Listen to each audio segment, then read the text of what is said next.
Good morning again to everyone. I'm happy to be joined by Council President Brandon Scott, Councilwoman Mary Pat Clark, Councilman Zeke Cohen, and Councilman Robert Stokes. I'm here with Director Reggie Moore from the Baltimore City Recreation and Parks to announce the first ever Charm City Games. The week-long event will unite communities through competition.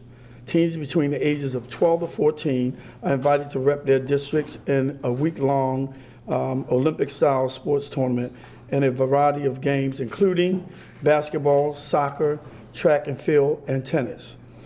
The young athletes will work with the mayor's office and each council person to form teams by districts and compete for the coveted Charm City Cup.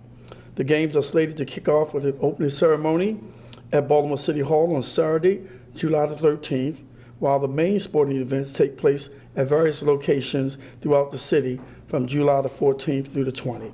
My administration is committed to providing educational and, in this case, recreational opportunities for our city youth. In fact, we held the President's Cup game yesterday at Cannon Yard, which brings student athletes from all walks of life and all parts of our city together in competition. And let me thank the Orioles for their continued support of the President's Cup. And I threw a strike yesterday, right down the middle. I really did. Watch Channel 11, they should have showed it.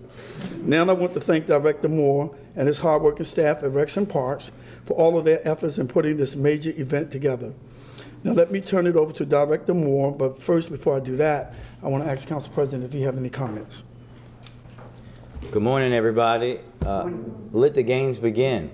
This is a great event for the city of Baltimore. This is something that Recreation and Park staff have been working very diligently on, and for years have been talking about putting on this kind of event. And we want to thank the mayor for supporting them in that effort, because this isn't the first time that they've tried to do this event, but it's the first time they've been allowed to. This will create a very, very great thing for our young people. Competition, but also an opportunity for them to be involved in constructive and physical activity. I look forward to the teams to coming forward. There was a time a few weeks ago that I was in a competition with all my colleagues about who's going to have the best team, but now all the teams are mine, and I look forward to seeing the young people compete.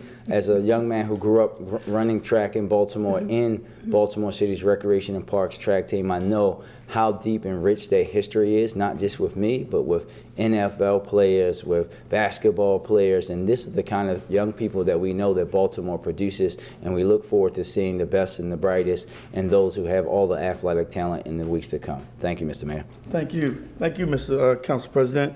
Now I'd like to turn it over to Director Moore for his remarks. Good morning, Mr. Mayor, Council President, fellow council members that's here, and our BCRP staff. We're truly excited today to offer the first ever Olympic-style sporting event, Charm City Games. One of the key highlights that I want to really talk about is the importance of how connecting communities through competition is so important. This is a great opportunity for our young men and women to come out and compete and have fun and be engaged together.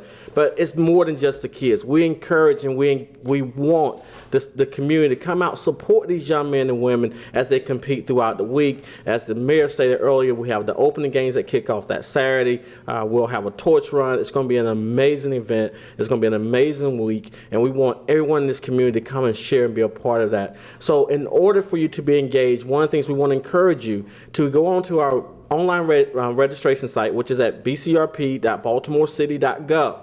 Also, you can follow us on Facebook and at Twitter for those people who are big into the social media for daily updates. But we're truly excited. My team has really been working hard. But you know what's amazing, what's been exciting to me is the starting of the competition and the conversation between council members, and that really means a lot, because that says that they're truly committed to this, engaged as well. So we're excited. Come out, be a part of Charm City Games, the first annual, with many years to come. Thank you. Thank you. Any questions for that?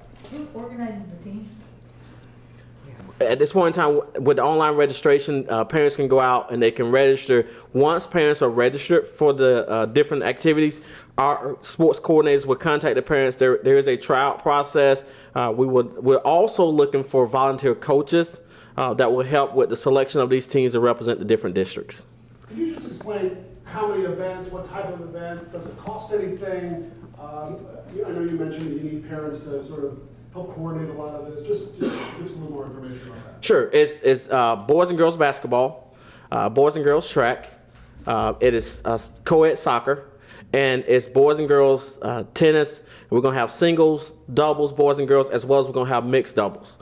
For the 4 different sports this year, it is free to every kid to participate. Say that again. It is free for all our kids to participate throughout the community. And the component, like I said, we want parents' engagement because we want them to come out and support and encourage and engage the kids in positive sporting events. And 12 to 14-year-olds. 12 to 14-year-olds. What's the venue going to be? It's in various locations throughout our rec facilities. For example, track and field will be held at Frederick Douglass High School. The basketball events will be held at C.C. Jackson, Rita Church. The tennis will be held at Druid Hill Park, and then our soccer will be also held at Druid Hill Park. Tell us a little bit about how this idea came together. How long have you been preparing for this, and what's been As we continue as an agency to look at innovative programs, how we can continue to play a vital role in the quality of life of Baltimore, we start having conversations in our agency about what is a unique opportunity that we can create to create a sense of excitement and engagement throughout the communities. And where I previously came from, we had something similar in my previous employment in Macon, where we brought kids together, and also we was able to take a group of kids to the International Children's Games in Cleveland, Ohio. And eventually I would love for us to have a delegation of youth to represent the city of Baltimore at the International Children's Games. It's a great opportunity where you'll meet other kids from many different countries and engage in an Olympic style. So from that is how I brought it here, and we start talking about it, and now it's becoming a reality. What's it costing, and how are you paying for it? We have money within our of course, within our sports budget. This event is going to cost us somewhere in the tune of roughly about $100,000, but it's in our budget on our athletic budget. Now I would like to introduce you to the 2019 class of the Mayor's Fellow Program. This is the 15th cohort of students in this program. One of my first priorities is to attract and keep the best and brightest talent right here in Baltimore, and this 2019 group reflects that. Baltimore City is a great place to live, work, and play. The Baltimore City Mayor Fellowship provides a 10-week full-time placement in a mayoral office or Baltimore City agency based on the mayoral fellows' background, interests, and the needs of the agencies and the department.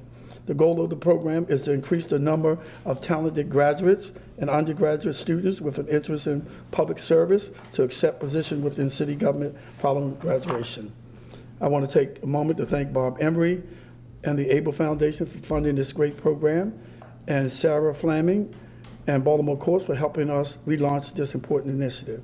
The program began on Monday with an orientation and a speaker series featuring Senator Antonio Hayes and Councilman John Bullock.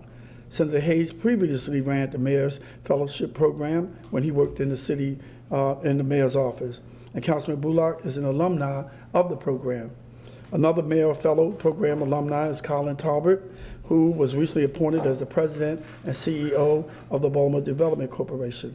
The ultimate goal of the Mayoral Fellowship is to encourage talented individuals with an interest in public service to seek permanent positions within city government at the conclusion of their academic program. I look forward to seeing all the work they will be doing over the course of the next 10 weeks and seeing their presentation at the end of their program. Now I will have the Mayor's Fellowship to come up and introduce themselves. Who want to be first? He ain't no stranger to City Hall. I'm Cody Dorsey, University College Dublin in Ireland, and I am in the Mayor's Office of Sustainable Solutions. And a former member of what? And a former student member on the Baltimore City School Board and chair of the Mayor's Youth Commission. Hello, good morning. My name is Michelle Abeke. I just graduated from Morgan State University with my MPH degree, and I'm working with the Baltimore City Health Department.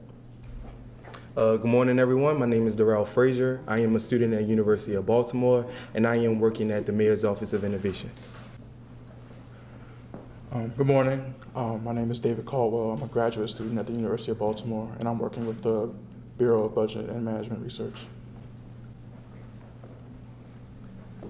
Good morning. My name is Evan Drucker-Chartle, and I'm an undergrad at Johns Hopkins, and I'm working at the Department of Housing and Community Development. Good morning, I'm Michael Ernst. I'm a Hopkins alum and currently at McGill University. I am working with the Department of Housing and Community Development as well. Hello, good morning. My name is Javis Raghavan. Attended University of Maryland College Park, and I'll be working with the Office of Communications. Good morning. My name is Maya Bond. I'm a graduate of Loyola University, Maryland, and I'll be working with the Office of Communications. My name is Avian Richardson. I am currently an undergrad at Morgan State University, and I will be working at the Department of General Services. Good morning. My name is Otis Lee Eldridge Jr. I'm a fourth-year dissertation student at Morgan State University, working on my doctorate in urban educational leadership, and I'm a fellow with the Mayor's Office of Children and Family Success. Hello, my name is Jess Krogan. I'm currently at the Johns Hopkins Carey Business School, and I'm in the Department of General Services. Good morning, I'm Jia Zhu. I'm the first year MBA student of Johns Hopkins University, and I'm working with Baltimore City IT Office. Thank you. Is that it? Is that it? Yeah. Okay, thank you. Any questions about that? No questions? Could we talk to the young man who's working in the IT office? Yes. Yes. Where is he? He just got in there. I mean, you want to answer? You want? Okay. Okay. Any questions for me? Because that's it. If you have no questions for the fellows. So, what is your reaction to all the news regarding Harbor Place? Well, you know, I was a little shocked because when we were in Las Vegas, we met with them, and they told us that they were going to continue to do the renovation that they told us they were going to do.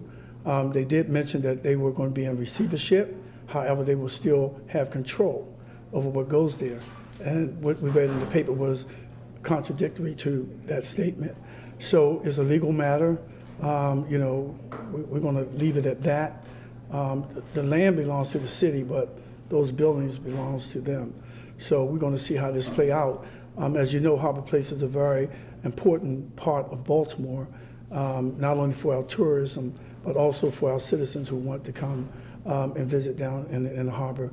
And I was totally shocked, I can tell you that. Has anybody from the city met with the receiver? No, we just found out about it, was it yesterday in the newspaper? Yesterday in the newspaper. I'm quite sure that BDC will be trying to reach out to them to figure out what's going on and what's the next steps. What is your vision for that? It's going to be 40 years old next year, and you don't want to hear my real vision. there are many that say it's outlived its use. I would like to see it really torn down and redone. That would be my preference. But you know, it all costs money, and most of, I could say, Akhenaten was saying at one time they wanted to renovate the whole thing. You've seen some of the improvements they did to face it out on Pratt Street, but it's still, in my opinion, I think need to be replaced. I would love to see it replaced. If it was torn down, I mean, how would you envision what it would look like after? Well, you know, almost like a little entertainment center with restaurants and shops, some local shops, and you know, just like any other city. I don't know if you've been over to Prince George County and see what they did around that hotel they built there. Those kind of amenities. I would like to see Ferris wheels and merry-go-rounds on the outer part of it, but not where we currently have vendors and stores. I would like to see a mixture of everything there, you know, but I don't own it. We own the land, but you know, whoever buys it is up to them, but I would like to have those conversations. And I would like for them to do a survey of not only the citizens of Baltimore, but our visitors, and the hotels put out little surveys. What is it would attract you to the harbor? Those kind of things.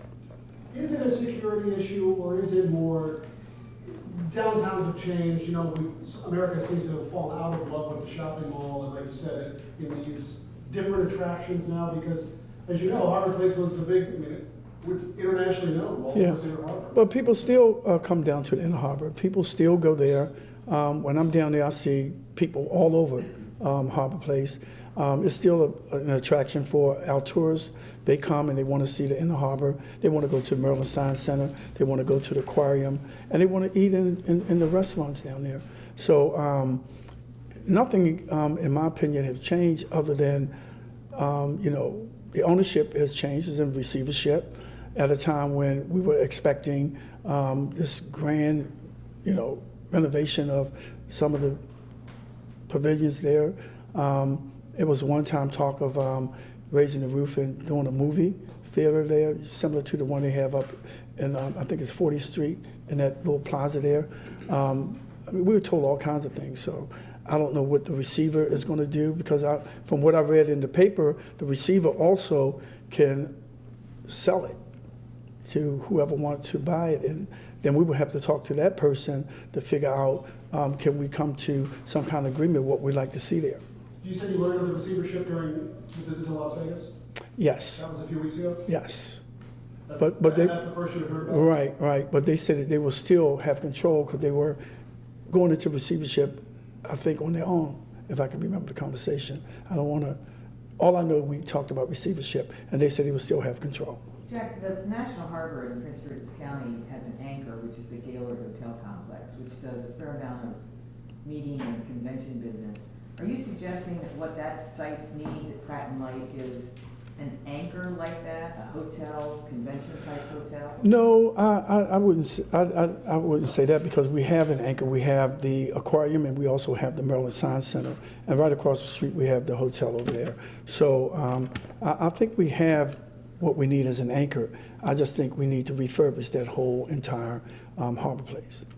That's what I think. I think the city's got the balance right between making it a welcoming place for everybody to go, kids from the city and visitors from that. Say that again? Has the city done enough to make the Inner Harbor welcoming for everyone who wants to go there? I think so. I think they have.